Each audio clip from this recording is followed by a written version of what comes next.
ประวัติศาสตร์มีนซื้อเหล่าไหนเด็กมีนจะไปเซอร์ชีซื้อไม่กินเอาเป็นยังไง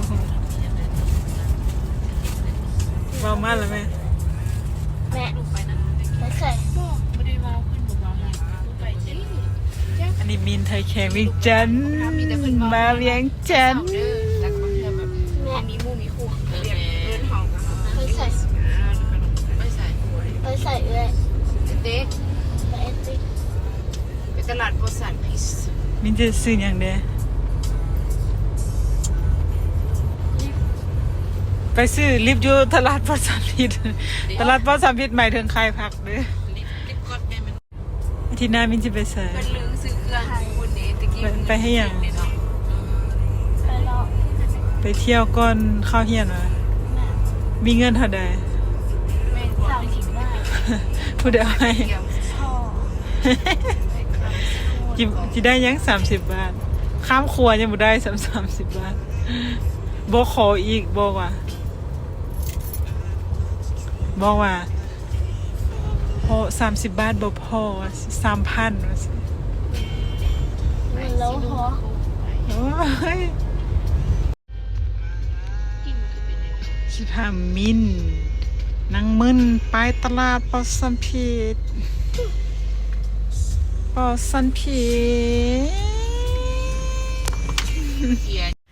ตอนนี้เราตลาดปอสันพิษแล้วเราจะไปตลาดปอสันพิษทุกคน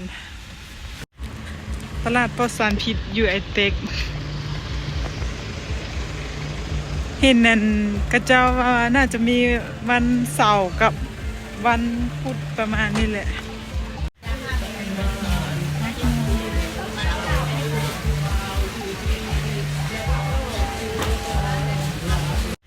มากหมดใคร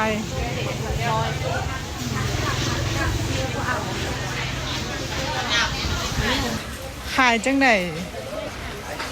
ฮะ30,000หวานวะสุก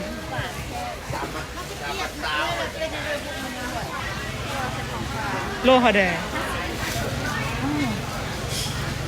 เรียกอะไรเนี่ยเอาตุ้ยอ่ะไม่บอกเลยว่าเนี่ยเด้อ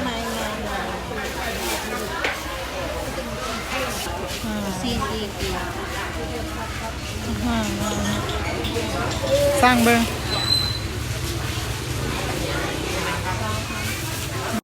ขายจังไหนมากพวกขายเลยฮะนวดละ10,000ได้ซีมไหมได้ซีมก็คือเดือดซีมก็เอาไปเลยแกะกินได้เลยพูดใจไม่เป็นอย่างเขาอยากได้หน่วยนี้ข้าวสด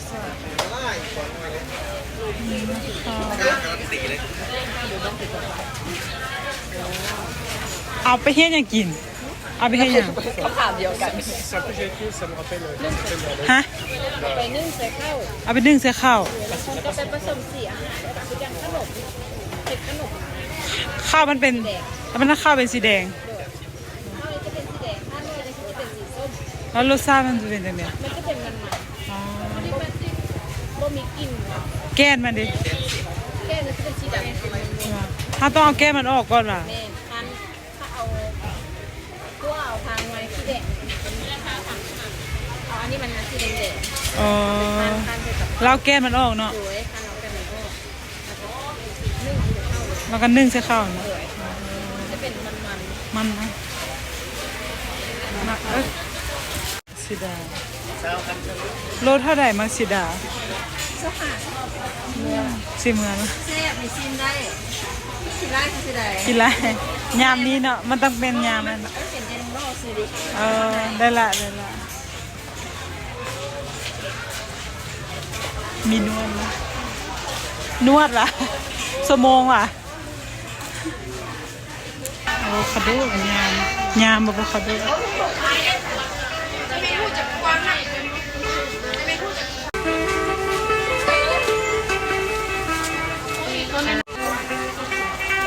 มีเตะฟอนใช่ไหม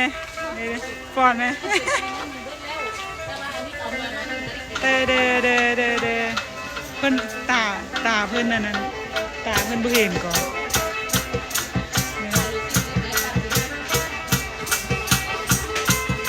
เพิ่นสีอะวะหรือเพิ่นตำอะ อันนี้บริษัทบริษีแล้วมันมีโฮงแก้ตั้งห้างอีก โฮงแกว่ะ เขาเจ้าเขา อ๋ เจ้า อขายจังได๋ โล50เขาเจ้ามีวิตามิน